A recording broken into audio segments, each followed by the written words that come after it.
کله چې په افغانستان کې سړکونه جوړیږي نو د پروژې ټول مراحل په پام کې نیول کیږي چې سړک باید په کوم معیار جوړ شي. دا لاره د هېواد د اقتصادي ودې، تجارتي اموالو لیږد رالیږد، مسافرو او سوداګرو د تجارتي، ټولنیزو او کلتوري فعالیتونو لپاره ځکه ستر اهمیت لري چې د تورخم په فرضي کرښه کې له پاکستان سره نښلول شوې ده او پر دغه لاره د تجارتي اموالو ډیر انتقالات ترسره کیږي.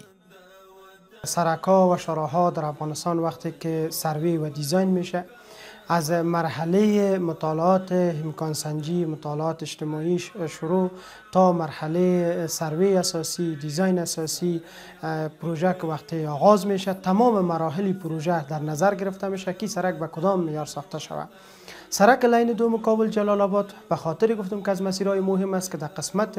انتقالات اموال تجارتی از مسیر افغانستان، چون یکی از مسیرهایی است که افغانستان از طریق خط فرضی با کشور پاکستان وصل میشه، انتقالات از این مسیر بیشتر است. با همون دلیل ما میتونیم که مسیر یکی از مسیرهای مهم تلقی بکنیم تا انتقالات ما از این مسیر بیشتر شود و سهولت‌ها به تجار ملی و به هموطنان عزیز ما فراهم شود. کله چې د ټولګټ وزارت لخوا خصوصي شرکتونو سره د پروژو قرارداد لاسلیک کیږي نو د پروژې د عملي کولو په وخت کې د وزارت 4 نفره ټیم په ساحه کې عملاً حضور لري چې هر وخت د پروژې له کارونو نظارت او څارنه کوي څو هغه څه چې په قرارداد کې ذکر شوي د هغو مطابق په اساسي ډول او پر وخت تطبیق او عملی شي.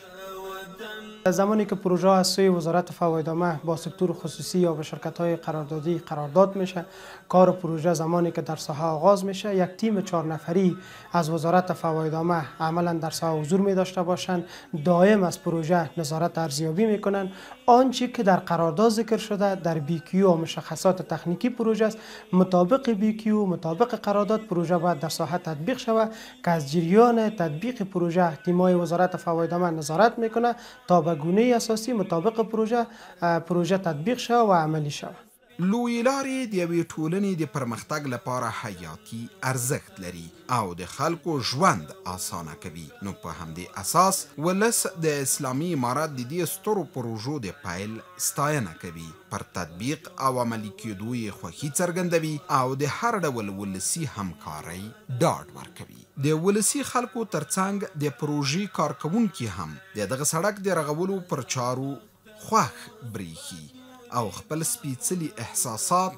د وطن پالنې په روحیه داسې وړاندې کوي چې د هر ژوندي ضمیره او پر وطن مین شخص زړه ته ټکان ورکوي.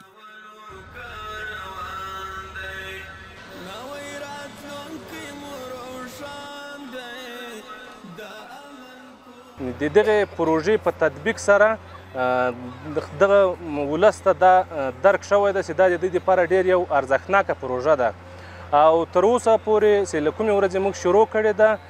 نو دغه د ولس کوم خلک چې دي مشران، کشران، ځوانان له موږ سره په هر اړخیز ډول باندې همکار دي او په هر عرصه کې له موږ سره همکاري کړې ده.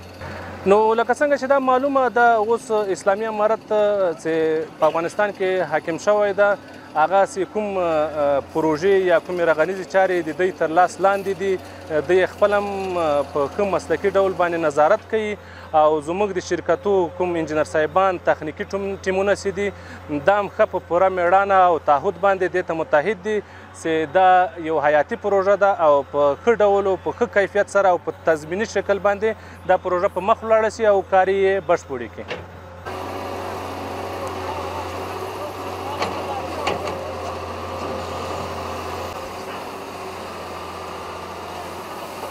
موږ سره په الحال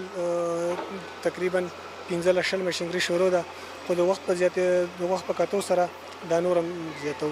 څومره موږ ته ضرورت راځي او ور ماشینګري موږ زیاتو.